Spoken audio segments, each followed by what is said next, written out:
Good morning, Carolyn. How are you? I'm good. How are you? I'm good. We're so excited you joined us. So thank you. This is just wonderful. And so I'm going to shut up and let you kick it off. And Oh, again, say welcome to Rupesh and a bunch of Clarice from IBM, a bunch of people that have joined. Thank you. And now let's listen to Carolyn. Thank you. oh, thank you. I can't tell you how exciting it is to be here. I said earlier to someone that my favorite thing in the whole world is to not be the smartest person in the room. And boy, I know that's true right now. So I'm very, very pleased to have the opportunity to be with you and talk a little bit about something that most people think is a dirty little secret. And I hope that by the time we're done, you're going to have a pretty good understanding of the fact that most people have felt this way. Vast majority of people have the same kinds of fears. And that when we talk about them and we acknowledge why they're happening, we definitely have a very different view of what this imposter syndrome thing is all about. So here's what I'm thinking. I would like to very quickly just kind of walk you through a little bit about the phenomenon so that you understand what it is and isn't. But frankly, I think our time is best spent in Q&A. So I'm hoping that what I'll do in this first 10, 15 minutes or so is actually give you a whole lot of things that you want to ask questions about. And so I'll go through the slides and the kind of the background very, very quickly, but then really try to focus on the applications as you see them in your day-to-day lives. So that's my goal, and hopefully we'll make it through all of that pretty easily.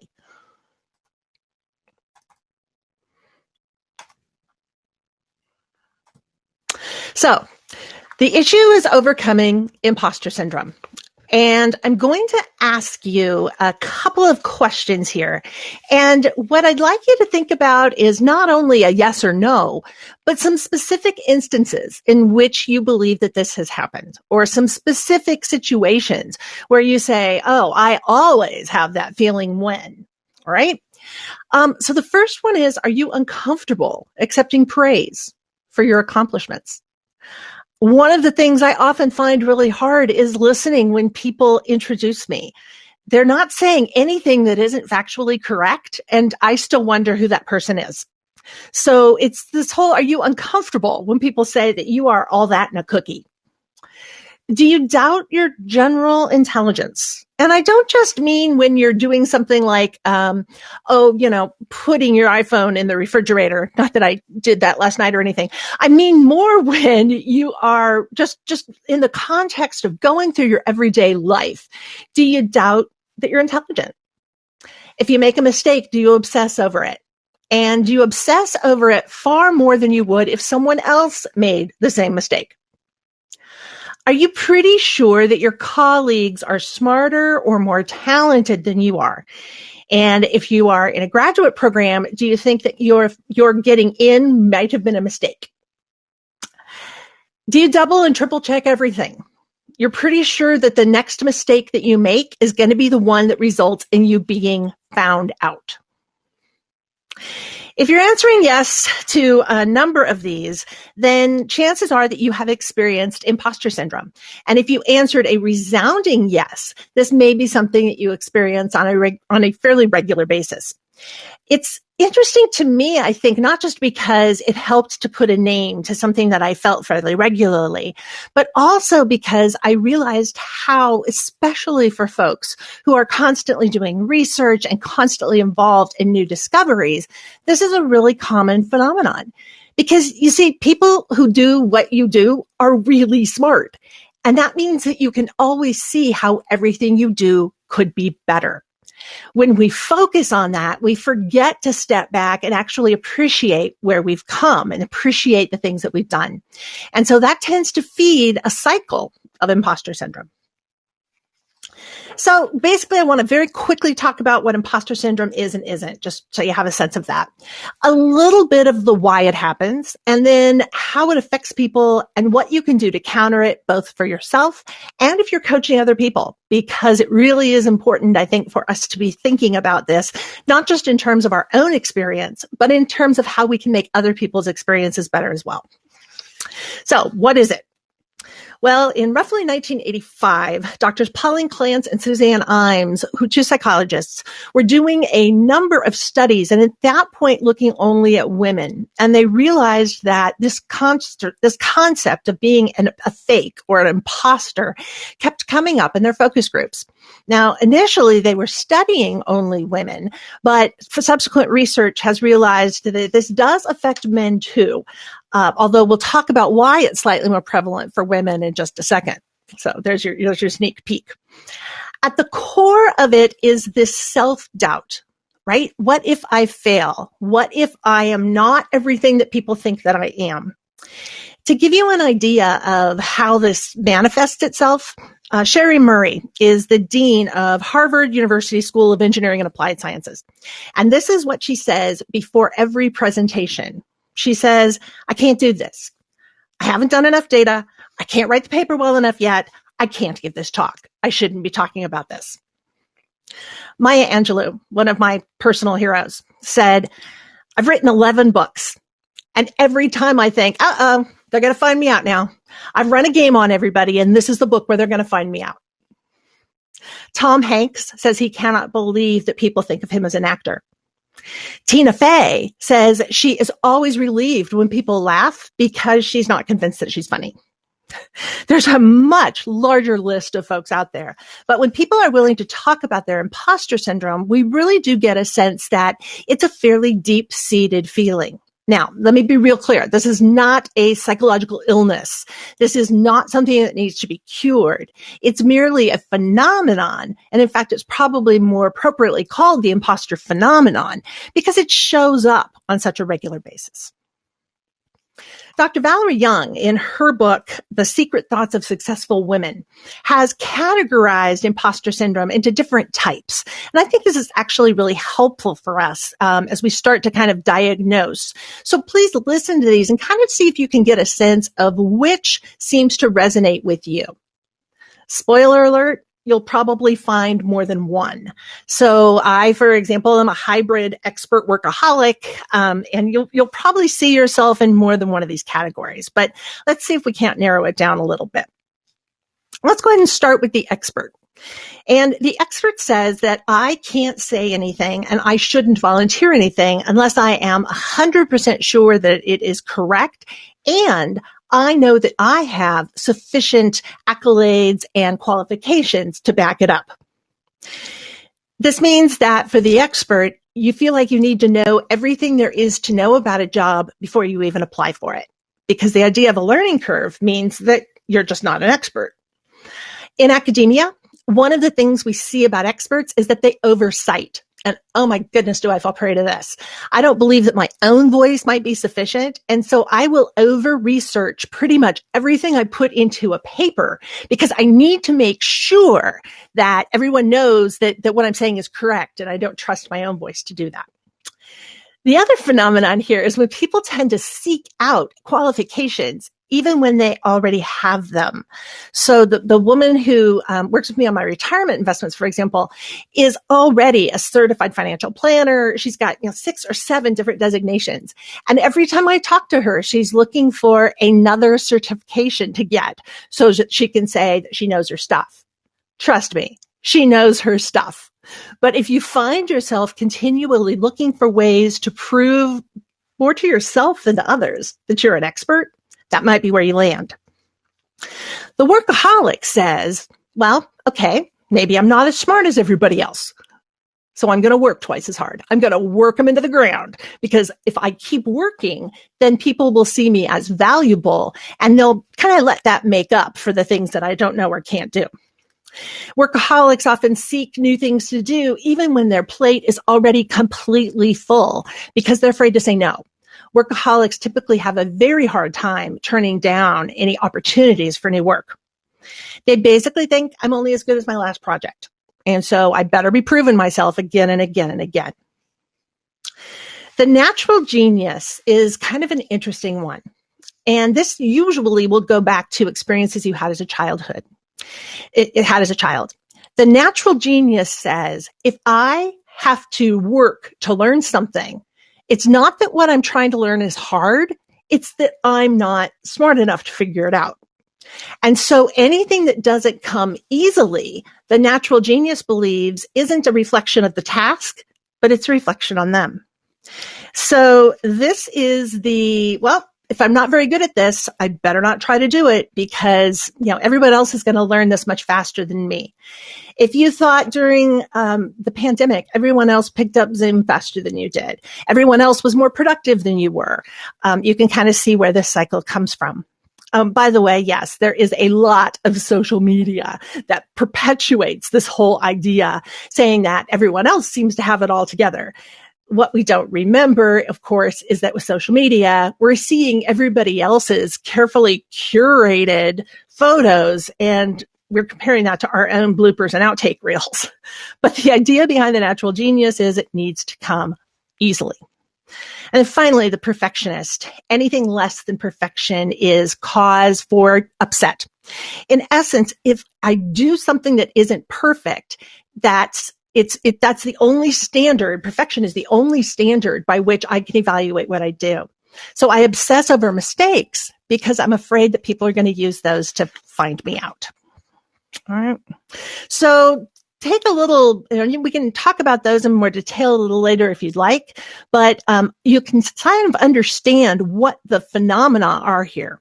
There's some other things that happen to people as they go through imposter syndrome that are particularly seen in the sciences. And the first one is this idea of procrastination. So oftentimes when people feel as if they are unsure about how to move forward with a project, or if they're really feeling insecure about the results, they'll procrastinate. The idea is that if I don't do my best work, then I have something to fall back on. So it's not me, it's just that I didn't give the project enough time. So we also see procrastination kind of underlying all of these as a way of self-sabotage when people experience imposter syndrome. So what causes it? Well, first of all, a lot of people, and particularly those who were raised as sort of stereotypic millennials, have a sense of, if I'm not doing everything and doing everything perfectly well, not only am I not living up to other people's expectations, but I'm not living up to my own expectations too.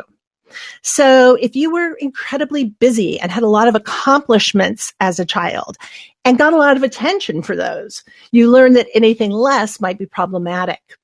So for me, I remember one of my very first episodes of imposter syndrome happened when I was, 9, 10. And I came home with a report card that was A's and B's with a very generous C in PE. But it was fine. It was a fine report card. And then I heard my mother on the phone with my uncle telling him that I had gotten straight A's. Well, I hadn't. And what that message to me said loud and clear was, wow, anything less than straight A's is not acceptable. It even makes my mother lie. So we get messages that say, ugh, if you're not doing everything exactly to standard, we're going to focus on that. We're going to try to bring it up. All right. It might also be something that's in our DNA. The research from McGill University does indicate that there's a connection between serotonin and people who experience the kind of fear associated with imposter syndrome. So that could be part of this as well. We also learn through socialization not to brag. We learn not to kind of put ourselves out there and be too proud, to have hubris, as we say, the pride that goes before a fall. Imposter syndrome is also really common anytime we're learning something new, because it really is a vulnerable period where we're kind of, letting everybody see that we have these opportunities to not do well, to fail. And that becomes part of it as well. Interestingly, and I say to people on a regular basis, you'll probably never feel quite as stupid as you do your first year of graduate school. And the reason that academia makes us so prone to imposter syndrome is frankly because all we do is focus on what we don't know. So your first year of graduate school, not only are you struggling with the pace and to comprehend everything that's happening, but you become hyper aware of what you don't know. And that really sets us up to say that we've got to be able to achieve almost an expert status, have perfect citations, have our results be perfect in order to really move forward. The other thing to point out, and this is where we say that yes, women do experience more imposter syndrome than men. Another thing that causes us to feel this is being in a minority. If you are minority status in any organization based on your race, your gender, any of your personal characteristics, you already feel like an outsider. And it's not your imagination. You are subject to more scrutiny. And when those things happen, feelings of being an imposter are just a very small step away. You don't have the same experiences as the people in the majority. And just the fact that how you got where you are is different is often enough to spark these feelings of I don't belong here, or I am fraudulent in some way. We also know that candidly, this is a real common thing to see in toxic cultures. So if you are in a work culture where people are kind of constantly doing microaggressions or putting people's work down, it's very common for us to believe what they're trying to tell us, that we really are imposters and maybe not as good as we think we are. And so that becomes kind of a vicious cycle. And ironically, it's those very open and inclusive environments that we say will create better decisions and better employee engagement. Those are also the things that will help us reduce feelings of imposter syndrome. All right, so what's the impact? By now, we probably all know this. We become risk averse. We stop trying new things. We don't apply for promotions. We don't apply for grants. We don't apply for new jobs. We don't finish dissertations. My voice is not enough. I am not going to have anything important enough to say. So there's a lot of ABD having there. We waste time over preparing. We waste time obsessing. We ask for less money. We undervalue our skill sets. And I'm sure you can come up with a variety of different things that could manifest because of that. But the bottom line is if we don't really believe that we deserve something, we're not going to advocate for what we need. So let me run through some of the most commonly used ways that you can overcome imposter syndrome, but I'm hoping in a couple minutes we'll be able to talk through some more.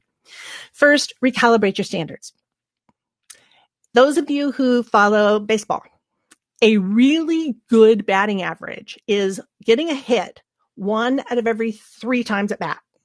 All right? 33% is an amazing batting average. And if we apply imposter syndrome to that, it would be almost impossible to get out of bed in the morning, right? Because we know that the perfectionist would say, if I'm not getting a hit, heck, a home run, every time I'm on base, I'm doing something wrong. So we really need to start recalibrating and realizing that we don't expect perfection from others, nor should we be expecting it from ourselves. Those of you who have young children are probably way too familiar with the performer Idina Menzel. She sings Let It Go from Frozen, in addition to being a renowned Broadway star. And in an interview, she said, what I do is hard. And in any given performance, if I hit 80% of the notes, that's a win. And recognizing that someone with her talent and her capabilities can say perfection is not an attainable standard was really comforting to me. I thought that was very helpful. Do you keep track of your long-term accomplishments?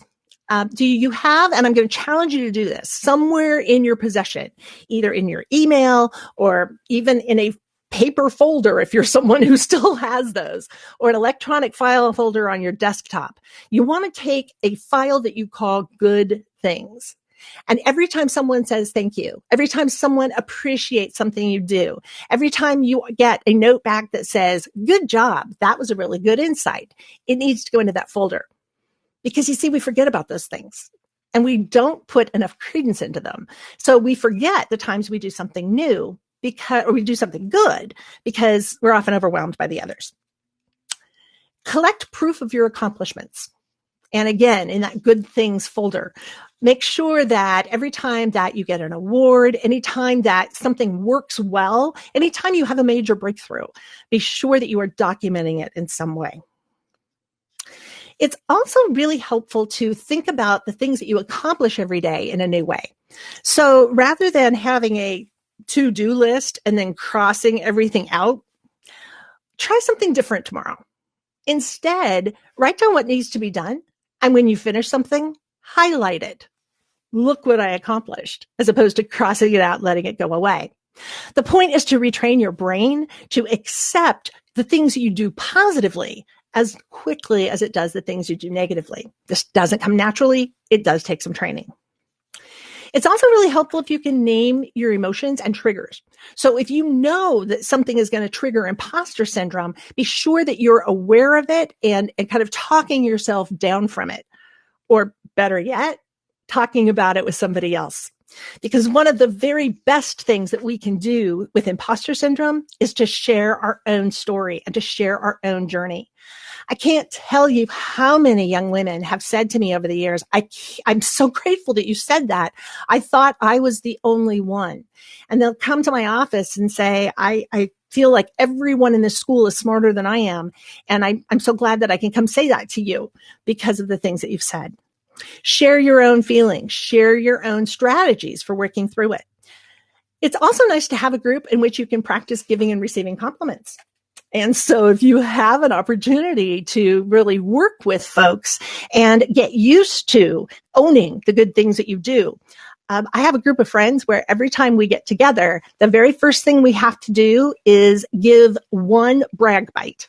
That's what Peggy Klaus in her book calls just a very quick, what have you done well? And we're all required whenever we see each other to start the conversation with saying a brag or something that we feel we've accomplished lately and done well. And the nice thing about that is that it really helps you not only become more comfortable with saying good things about yourself, but you can also have people celebrate with you. And that's really an important piece of this as well. I have a lot of other things that I'm more than happy to share with you, including a whole blog on why the pandemic and that isolation has actually increased imposter syndrome as well. So feel free to connect to learn more. But what I'm really excited about at this point is the idea that I can then say, let's go ahead and answer your questions. So I am really looking forward to some of these. And I am, I'm going over to the comments now, but if someone has a conversation, can't talk today. If someone would like to ask a question live, just ask for the microphone and I'd be more than happy to share that with you. But let me look at some of the comments here as well. Toxic, oh, yes. Davika and Radha, what you're saying here is absolutely true. A lot of people feel like they're motivating others by reminding them about everything they have to do and reminding them about everything that they're doing wrong. And it does become a very toxic kind of environment. There's no question that absolutely is the case. And Jackie, I love that idea that you really can never get to all the things you want to do, so you write down what you did do. And I think that's absolutely fabulous. And yeah, Rana, I agree. Adina Menzel to me is just, well, I'm, as you can probably see from my witches behind me, I'm slightly obsessed with Wicked. So it really is to me, the fact that someone that talented would have something that special to stay would be amazing. Okay, so I am going to ask you to just do a very quick poll here then. And that is just to get a sense of where we are.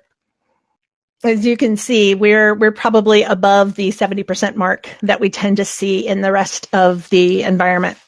And so, and as I said, that often tends to be the case, that our percentage is going to be higher in people who do the kind of work that we do. Emily, you've got a question, and I would love to share the mic with you. Hi. Yeah, Hi. So obviously we all do experience imposter syndrome. Well, 90% of us experience imposter syndrome. And also, we are in a competitive field. Like, people go and get a PhD in physics intending to go onto a career in research, and we know that there aren't enough positions for most of us to get that position, right? And so how do you tell the difference between I think I'm not good enough and actually I'm not, I need to figure out my plan B, how That's I balance those two things. I love that question. I love it. And I think that's important for us to draw a distinction between what I'm doing is competitive and hard and I'm incapable of doing it. Right? Because those are really different feelings. On the one hand, it's very healthy to say, yeah, this is competitive and I'm going to have to work really hard and not everybody wins. And but I am talented and I am capable, and given the right circumstances and support, I can make this happen. That's one way of thinking. The other way of thinking is, well, it's completely competitive and no matter what I do, I'll never make it. And so I'm going to have to, just basically either be a workaholic but it's that sense of dread that kind of undermines all of it, that you believe that the cause of any failure is intrinsic rather than extrinsic. Mm-hmm. Those of you with psychology might be familiar with the phrase locus of control. And what that basically means is, do you believe that anything that happens to you is something that you control or that is controlled by the world around you? So if I give a test and a student doesn't do very well, does he come back and say, you didn't write a very good test, that wasn't fair, external locus of control, or come back and say, I didn't study well enough, internal locus of control, right? Now, some internal locus of control is really, really healthy.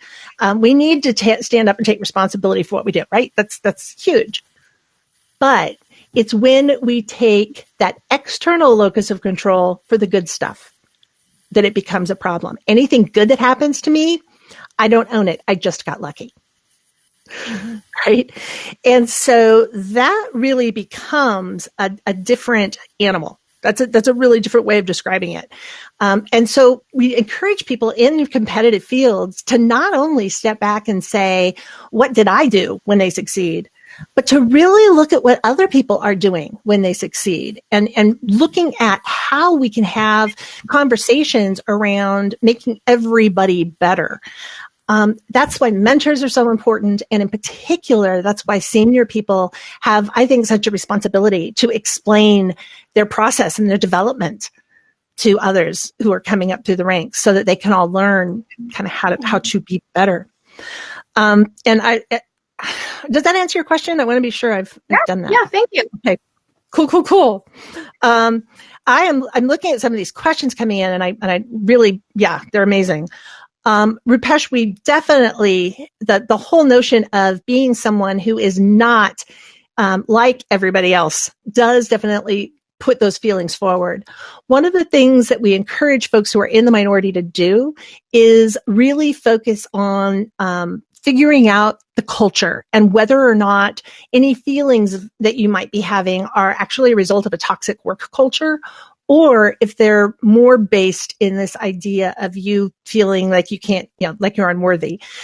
There's a great article that I just became aware of a couple days ago that talked about the fact that the imposter syndrome language almost serves as an excuse to say, well, I'm not doing well in this culture, but that's because I feel like an imposter. And I want to stop first and make sure that that's not what's going on, right?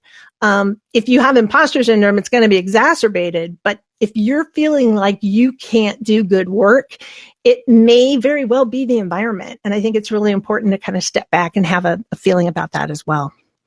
Oh, Jackie, I so agree. The idea that when people have any kind of a venture, really, and I even put projects and kind of big adventures on the startup thing as well. The psychology can often be the same. That it really is a sense of, I need to have criteria by which I say this is going to work and this is going to be successful. And one of the interesting things that happens is that women tend to be slightly more risk averse than men. And so, Jackie, the phenomena you're describing is one that the entrepreneurship literature says is actually slightly more the case for men than women, which I find kind of interesting. But the idea that you have standards, and you have very concrete standards. So I need to make X amount of money. I need to convert X number of clients. I need to have X% of this funded, whatever that might be, is actually really useful on a couple of different levels. First, because yes, if the venture isn't going to be successful, you need to know that. And it's good to have those warning signs. But second, and this is the piece that I find kind of the most interesting, is that you also need to apply those same standards to yourself as a business owner. So many will get in the way and say, well, if I need to close every client, and everybody who tells me no is I just can't close clients, rather than recognizing that it's a numbers game. And so those standards are not only helpful to figure out the business should move forward, but those standards are great to calibrate for yourself how well you're doing as a business owner too. Nathan, I agree. I think the issue isn't that the whole imposter piece is only negative if we allow it to be limiting. This is kind of the notion that I would put there. Yes, there is a little bit of social learning. Fake it till you make it. Do what you need to in order to fit into an environment. And I would argue, Ben Dura is right. Social learning is a huge part of the way that we interact with the world. But where I think the difference comes in is imitation is a great form of learning. And there's a sense of doing that and saying, if I do this long enough, I'll get it, right? That's the fake it till you make it kind of phenomenon. People without real strong imposter syndrome experiences often say, well, yeah, I'm going to learn from the people around me, and eventually this is all going to work. The imposter syndrome difference there is when people say, everybody else is doing this and I can't. Everyone else is doing this and I'm not capable. It will never work for me. And so that's kind of the distinction I think that I would draw there. And I agree. I don't want to say that social learning is a bad thing. In fact, I'm a big believer, but there's a sense in which we really have to look at what's going on psychologically with the person. Manu, I completely agree. In fact, one of the things that I've started doing this past year, that is just because it's near and dear to my heart, is contacting everyone I know who does orientations for graduate students and asking if I can have a half an hour in their orientation to talk about this. Just making sure that people know that it is common and that feeling this way is the way that everybody else is feeling too, and that we can talk about it. I think that's really helpful, kind of really helpful as well. And it's interesting to me how I think even if you don't experience it, talking about it and realizing that other people are really becomes an important source of empathy. And I'm a big believer that the more empathy we develop, the better off we are. So if we can understand that not only, if I'm talking to someone and they share that feeling, wow, that's one thing, but just talking to someone who understands it can be a real benefit as well. And so I'm a big believer in that. I love the idea of what vocabulary or what kinds of things could we talk about. And so the thing that I think I would put on the table is something along the lines of, what have you done that's cool? What are you doing lately? Getting people used to talking positively about their accomplishments. Too often, because we don't want to be seen as bragging or whatever, we won't talk about the things we're doing well. Or if someone says, how's it going? We'll tell them what we're doing that's negative. Frankly, we're kind of a worldwide culture that bonds through griping. Right? We gripe about the weather. We gripe about the food. We gripe. That's kind of what we do. And so just kind of switching that and putting a little bit more positivity into it can be a really good way to help people kind of bring this out and talk about it. People are often surprised when they learn that, yes, I've struggled with imposter syndrome my whole life, but I'm also really positive person. I tend to just believe the world's going to go well and that people are genuinely good, and all of those things are just are true. And yeah, there's a little bit of contradiction there, but I would argue that I think it's my innate positivity that's made me more comfortable being able to talk about this and see if it'll make a difference. And It is, I absolutely love that statement because I think it makes a ton of sense. I keep getting these degrees, but I don't feel like it's enough for my job. One of the things we often ask people to do is calibrate. In other words, look at the job you want or look at the people that you really admire and then calibrate them to see what they really do have versus what you think they have. The other thing I'd encourage you to do if you've got a couple of free minutes is take your accomplishments and Google them. Find out how many people in the world have what you have. Just Google how many. And it helps, I think, to realize that we define ourselves within a very tight, small cohort. And when we step back and we look at what the whole world's standards are, we're really doing something amazing. But because we're in this tiny little competitive cohort, we tend to step back and say, well, we're going to downplay the things that we can do. So taking the time to think hard about what we are, what we've accomplished and what that means, and checking our assumptions about what's really required, I think are going to be important too. I would argue that, Esperanza, I love the way that you've put that. And there is definitely something about a lot of organizational cultures that puts people into an imposter syndrome state pretty easily. One of them is what we call a tournament culture, which basically means that people are just constantly competing for any rewards that might come up. And so the sense is, if I'm not better than you, I'm not going to get any kind of I'm not going to get what I need. I might not get resources. I might not have the opportunity to be promoted, whatever kinds of things might happen. And that very much means that we start almost with microaggressions or sometimes overt aggressions, setting people up to undermine their confidence, believing that may move the needle for us so that we can get ahead. And while a lot of people say competition is positive and then it brings out people doing good work and adds a level of stress, et cetera, I want to remind you that what we basically know is that it's an inverted U curve, which means that a little bit of competition is fine, but man, you can cross that threshold really quickly to the point where it becomes counterproductive and keeps people from supporting one another. The other thing that I like about the whole let's talk about imposter syndrome piece is that it forces us to realize the ways in which we are or are not supporting one another. And finding the communities where we can be supportive really does become critical. Unfortunately, the imposter syndrome feeling can often keep you from joining and participating in those communities.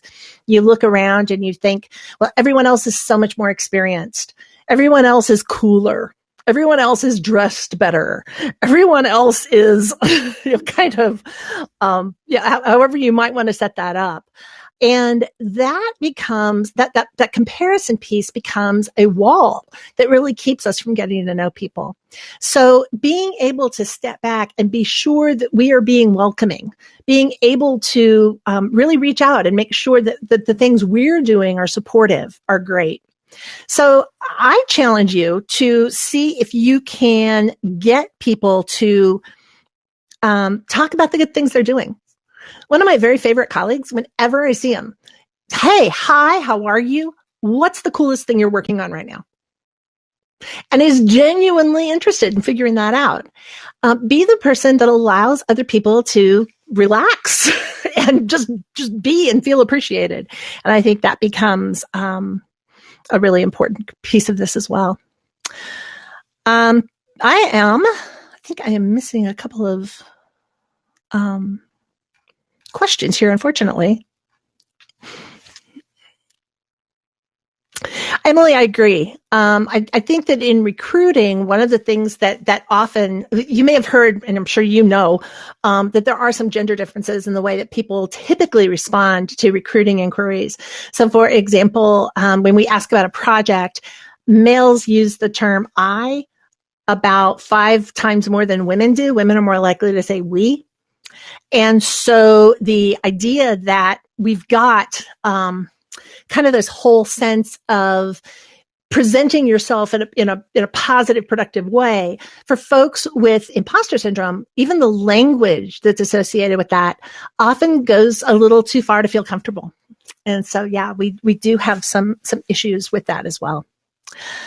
I know that I have got roughly 5 minutes left on my time signal, but I'm also I also know that I'm around for Q&A a little bit later, and I'm very much looking forward to that as well.